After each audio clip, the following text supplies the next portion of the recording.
বন্ধুরা, ছোট্ট একটা গাছ কিন্তু 1 থেকে 1.5 বছর বয়স হবে। দেখে বুঝতে পারছেন, কালার দেখুন।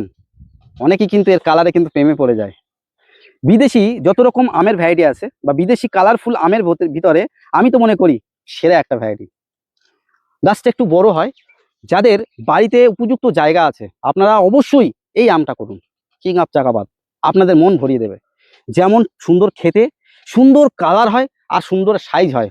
এই গাছেতে দেখুন, ছোট্ট একটা গাছ, 1 2 3 4 5 6 6টা আম আছে, কিন্তু গাছ ভরে আছে। ভিতরে একটা আছে দেখুন। এই 6টা আমই কিন্তু গাছটা ভরিয়ে রেখেছে।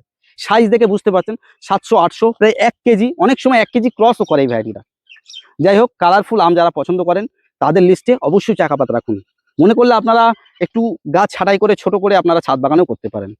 যাই হোক, এটা দেখছেন সমরেশদার বাগানের। আর কাকদ্বীপের যে সমরেশদার বাগান অনেকেই দেখেছেন, দেখতে পাচ্ছেন চারিদিকে প্রচুর বিদেশি ভ্যারাইটির আম দিয়ে কিন্তু এই বাগানটা ভরা। কিন্তু প্রায় 35 থেকে 36 রকম ভ্যারাইটি আছে।